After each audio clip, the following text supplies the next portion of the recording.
So today we have audited less than 0.05% temperature excursions. We believe the future in decision-making in pharma will not only be risk and cost, but risk, cost, and CO2.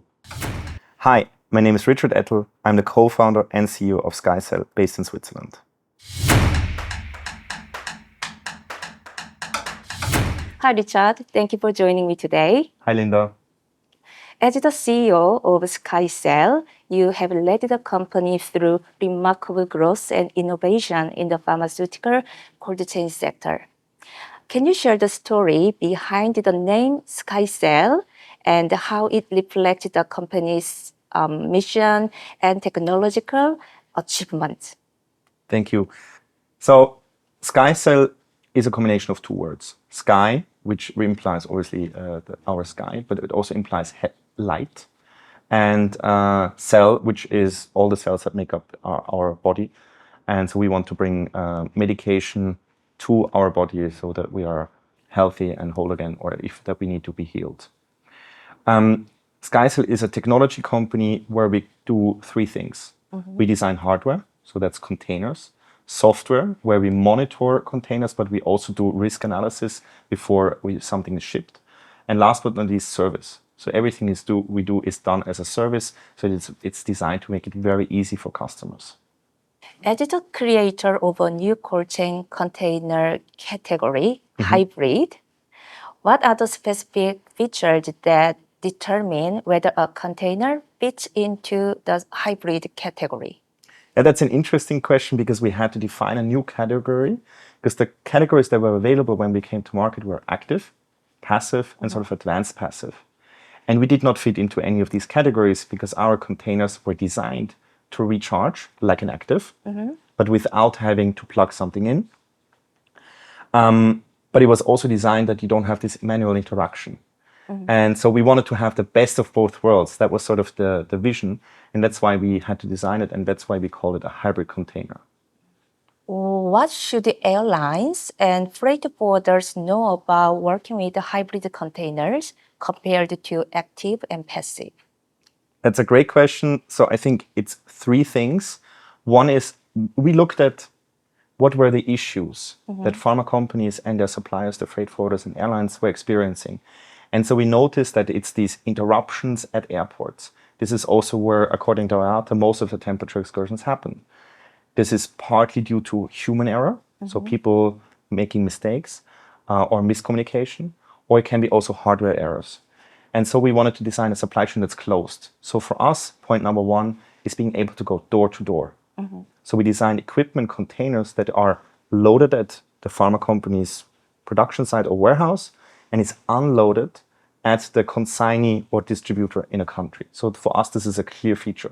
We can also go airport to airport, but it's really designed to eliminate all these unnecessary risks at loading and unloading at the airport.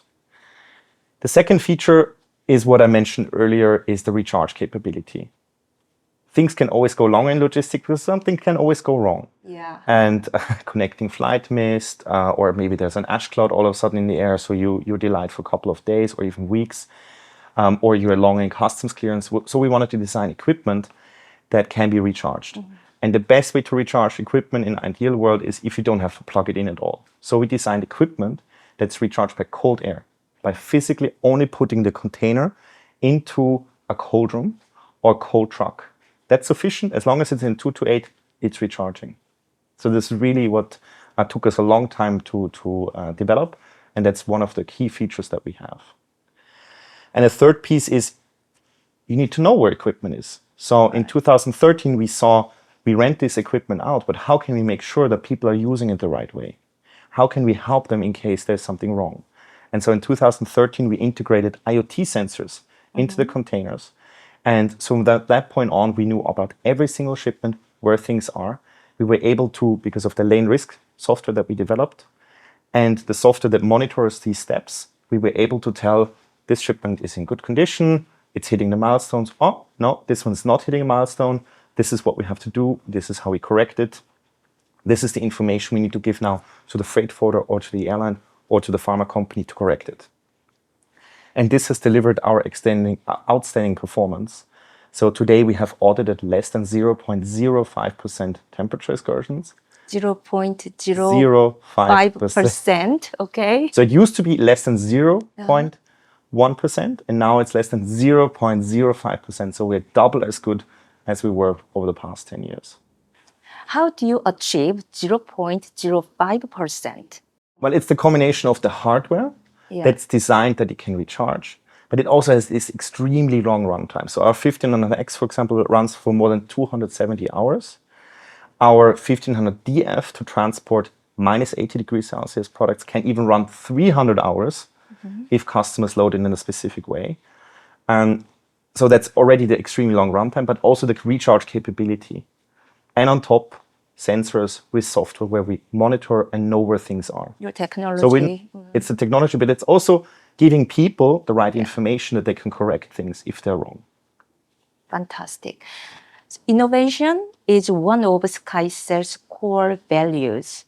How would you say you are demonstrating this value today? So innovation is on the one hand side a skill set, but it's also a mindset. And we are incredibly fortunate to be able to combine very young university students that just left university with very experienced people from industry. And I think it's that mix of young and experience and also from different parts of the world that can solve problems that were not being able to solve the right way before through technology that was not available before. So it also requires you to think ahead what's going to come next. To give an example, 4 years ago, we were thinking, what should be our next generation of data loggers? So 4 years ago, we decided we believe the next generation will be on LoRa. So LoRa is a long-range protocol, very low energy, but it was not widely available at the time. But we strategically said, we're going to make the bet that this works. And so we've invested 4 years onto this LoRa technology, and it really started to work out. Now, on the container side, a couple of years ago also, we knew certain materials were in development that could potentially change significantly and improve the performance of our containers. So, for example, graphite was not widely available at a low cost at the time, but my co-founder and CTO, Nico Rose, was convinced that we would be able to bring it down to a cost level where it would not only be used on satellites. It was that expensive that it had very few applications. By continuously working on it, we were able to integrate it in the container, and it expanded the runtime of the container from 180 hours to 270 hours. A couple of other features were important to achieve that, but that's one of the key features. So what does it do? It distributes the energy around the container better. So when you have the heat impacting the container here, let's say from the sun, we can draw the energy also from the side that's in the shade. Okay. That difference alone is 20% runtime. Oh. Being able to tap into the energy on the other side of the container. And this would not have been possible by not looking ahead what will be the next kind of technology that could come to market that we could integrate into the containers. SkyCell continues to expand and hire more talent. Could you tell me how the company culture supports and drives this growth?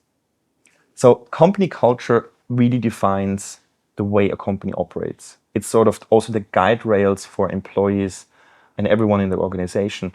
What do I do if something is not defined? Will I be the entrepreneur that picks up the phone and fixes the problem? Or will I just hope and wait that somebody else does it? This defines clearly a company. In the pharma industry where we're operating in, quality is king. So because it can impact people's lives. So this is, for example, what really differentiates us in SkyCell is this combination of innovative thinking, but also always the quality and patient at the forefront, and leveraging technology to make that easier for us and for the customer. What is the most important lesson you've learned since founding SkyCell? I think the number one point is focus. Our technology has so many applications, but it is a very conscious decision that we only do what we do. So today we only do containers. We could do smaller parcels, we don't do that. We could do even larger, but there's a very specific reasons why we do what we do, because we believe that this serves the most important need in the pharma industry. it is combining also certain elements. It's combining the hardware, the software as a service. But that's already a lot of things. So we need to be really focused on delivering that for our pharma customers. Because if we do well, they will do well. Everyone is happy also in the organization. I think it's a really important message to everybody. Thank you for sharing. Lastly, I'd like to know more about your vision for the future. So how do you see SkyCell evolving in the next 5 years? And what are your primary goals for the company within the APAC region? So we're very fortunate that the pharma industry is growing quickly from 2.5 billion spent to 5.5 billion US dollars spent on cold chain packaging. This is on the one hand side related to new products coming to market. We will see an incredible amount of new products coming to market that will cure cancer, new vaccines that will prevent diseases, but also, for example, weight loss drugs that will help us live longer. So I think we're very fortunate that we can transport these products in the future. At the same time, we will also see sustainability becoming more important, becoming a key decision criteria in the future. So a shift away from throwaway packaging to reusable packaging. So I think all of these is very supportive, and so it's up to us to implement the right strategies around the world. Now, Asia for most pharma companies is one of the most important regions, but also Asia is developing very well in developing and manufacturing products that also go beyond Asia to the rest of the world. So we're very committed also to supporting those pharma companies ship their products from this part of the world to the rest. So we want to bring the best products to Asia, but also the best products from Asia to the world. So I think that's our commitment. That requires local people. They understand the local languages, they understand the local needs. We have regional teams that support sort of the network needs, the operational needs. And then we have sort of software that sort of brings it all together, that everyone shares the same information. So there's one truth. So when we support customers shipping something from here to the rest of the world, that we can do it without failure. Richard, it has been a real pleasure speaking with you today. It was truly inspiring to hear about your journey with SkyCell. Thank you very much, Linda, for having me, also for letting us explain sort of our vision, where we come from, our technology, and our ambitions here also to support the Asian market. I am really looking forward to the next chapter of SkyCell's story. Thank you so much for your time today. Thank you, Linda.